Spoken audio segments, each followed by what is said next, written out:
Saúde agora aqui no Bom Dia. O TDAH, transtorno do déficit de atenção e hiperatividade, é um problema no desenvolvimento que pode afetar o comportamento de crianças e também de adultos.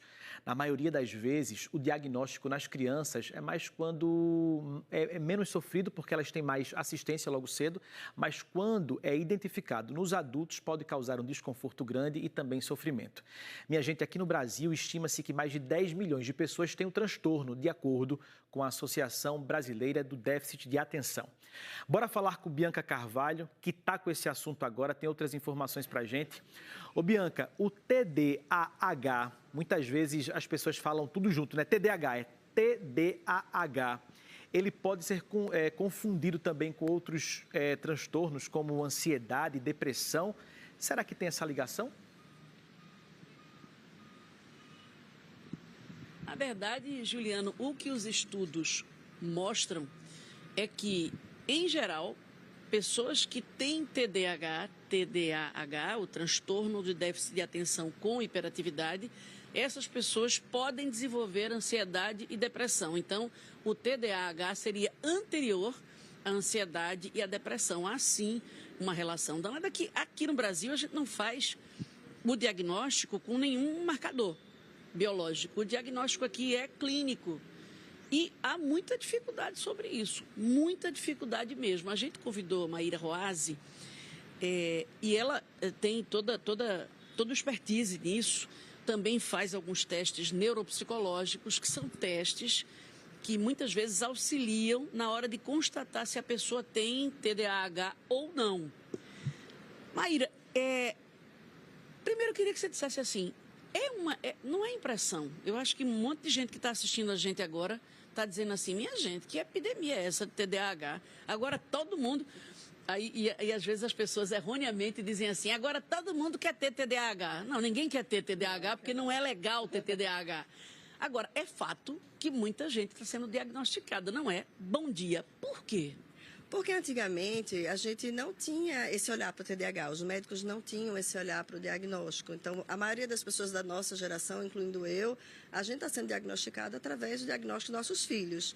Então, quando eu faço a avaliação neuropsicológica de crianças, a maioria das evolutivas que eu tenho com os pais, a gente diagnostica o filho, eu brinco, e também o pai ou a mãe. Então, na verdade, não é que não existia, sempre existiu. Eu gosto de dizer assim, eu gosto de pensar estatisticamente. A média, entre 7% e 8% da população tem TDAH. Eu trabalhei anos em escola. E aí o pessoal tem muito TDAH? Não tem. Se eu pego lá a estatística, eu pego uma turma de X crianças, vamos dizer, 20 crianças, vai ter 2 ou 3 com TDAH. É a média da população. Então não é que está tendo um exagero diagnóstico. É porque agora as pessoas estão sendo diagnosticadas, graças a Deus. Porque elas não estão chegando na vida adulta totalmente destruídas, com baixa autoestima, com ansiedade, depressão, que é o que acontece com a maioria das pessoas que não são diagnosticadas na infância. Agora, veja, quando você fala assim, aí eu estava trabalhando com a criança, acabei diagnosticando TDAH no pai, na mãe. Tem alguma relação hereditária, genética? Tem. 70% das pessoas com TDAH têm carga genética. Inclusive, quando a gente faz a avaliação neuropsicológica, um dos fatores é a gente tentar identificar se tem alguém na família, um pai, um avô, um primo, que tenha sintomas característicos de TDAH. Lógico que ninguém tinha diagnóstico antigamente. Então eu pergunto, tem alguém da tua família que é esquentado, explosivo, ou com vício em álcool, vício em drogas, ou uma pessoa muito agitada, que não para quieta? A gente geralmente acha alguém na família com alguma característica de um possível TDAH. E por que é importante ter esse diagnóstico? Eu queria que você desse... Quando a gente fala por quê, eu acho que se você disser, Maíra, os sintomas da criança com TDAH e do adulto com TDAH, a gente já vai estar meio que dizendo por que é importante saber se tem para tratar. Vamos lá, sintomas. Criança. Então, tipicamente a gente vai ver uma tríade, né? Que é desatenção, hiperatividade e impulsividade. Então, numa criança, isso vai ser uma criança que é desatenta, esquecida, ela é mais agitada, não consegue ficar parada, não consegue sentar em sala de aula, conversa na sala de aula, tem muita dificuldade de se organizar para fazer tarefas, é mais sensível emocionalmente. Então, geralmente são crianças que têm mais birras, são mais sensíveis a choro, a raiva, explosões.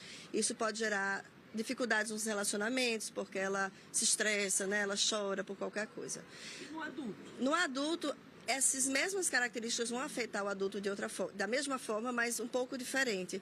Até porque a criança não tratada vira um adulto com o que a gente chama comorbidade. Geralmente o TDAH, 70% das pessoas com TDAH têm TDAH e uma comorbidade. Quer dizer, é um combo, é um transtorno mais um extra.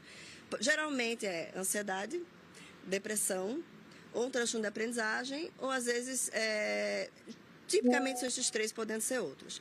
Então, no adulto, a gente vê uma configuração mais complexa. A gente geralmente pega um adulto com baixa autoestima, que tem um quadro de ansiedade grande ou depressão. E aí, como é que isso se apresenta na vida de um adulto? Vai ser um adulto que procrastina muito, que às vezes ele fica adiando as coisas e não faz. Quem tem TDAH tem cegueira temporal. Eu tenho TDAH, eu estudo TDAH. E eu só consigo fazer tudo no último minuto do segundo tempo. E eu já aprendi que eu sou assim e eu consigo ser produtiva dessa forma. Mas a procrastinação crônica, ela é real. Dificuldade com as finanças. É muito comum pessoas adultos com TDAH estarem com dívidas no cartão de crédito.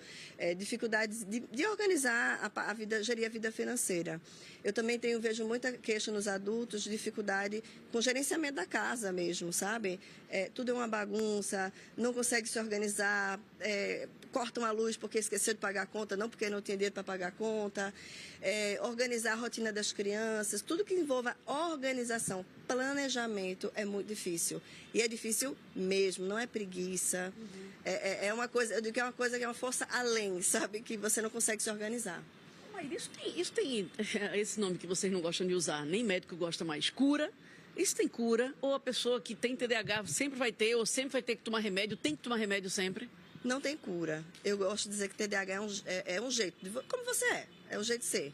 Então, o primeiro ponto é você fechar seu diagnóstico, para você entender se você tem, se você não tem. Entender como o seu TDAH funciona. Então, às vezes, não só um médico, mas você precisa de uma terapia, de uma TCC, que é a terapia cognitivo-comportamental, com alguém que entenda TDAH, para fazer uma psicoeducação. Ou seja, ok, como é que funciona o TDAH de Maíra ou de João? Como é que ele te atrapalha? E aí traçar metas. O que a gente precisa organizar na sua vida? É a vida financeira? É a vida da casa? Às vezes tem muitos problemas de relacionamento por causa da impulsividade emocional. E aí, às vezes, a medicação é necessária. Por exemplo, tem as medicações psicoestimulantes, as medicações típicas para TDAH, mas às vezes a pessoa está num quadro tão grande de ansiedade e depressão que às vezes a gente tem que tratar primeiro a ansiedade e depressão para depois tratar o TDAH.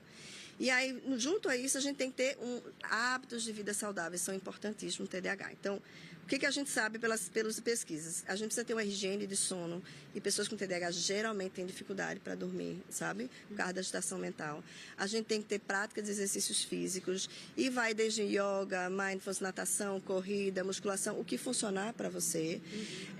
E a gente também tem que ter uma alimentação saudável, porque quem tem TDAH tem um cérebro mais sensível. Então, se eu alimento esse cérebro com alimentos vazios, né, nutricionalmente, isso também pode, não é que cause o TDAH, mas ele me deixa mais desorganizada. Então, a gente tem que estar com tudo organizadinho, sabe? E sem contar que, às vezes, a pessoa com TDAH na vida adulta chega lá com vários traumas de infância, traumas de escola, traumas de aprendizagem. De tudo que ouviu a vida inteira, né? De tudo que ouviu a vida inteira. Então, isso também tem que ser tratado em ambiente clínico. Mas eu digo assim, minha experiência é que vale a pena ir atrás do tratamento. Porque depois que você se entende, você começa a saber aonde você brilha, o que você consegue fazer bem feito, que quem tem TDAH também é muito criativo, né? Tem muita habilidade para muitas coisas, e aonde eu preciso de ajuda, aonde eu não devo ir, porque talvez ali não é o ideal para mim, entendeu? Entendi. Maíra, muito obrigada pelas informações e, claro, buscar, né, sempre, gente, um diagnóstico preciso. Porque às vezes a pessoa tem um sintoma, não tem outros, e às vezes é uma característica da pessoa, não necessariamente TDAH. Tem que procurar o diagnóstico, não dá para ficar suspeitando, sofrendo, piorando, endoidando e sem resolver. Juliano. Ô Bianca, e essa conversa aí também com a psicóloga abre também para duas situações. Se não tem o diagnóstico, não adianta dizer que é frescura, nem dizer que é besteira, que é birra, né? Então tem que se resolver. E também não dá para ir levando com a barriga. A pessoa que já tem um diagnóstico tem sim que procurar ajuda, né? Procurar um médico para poder resolver e ter uma vida mais tranquila nessa agonia que é a vida da gente, essa vida moderna, essa vida corrida, né? Muito obrigado, valeu, bom dia para vocês. Gente, agora nós vamos falar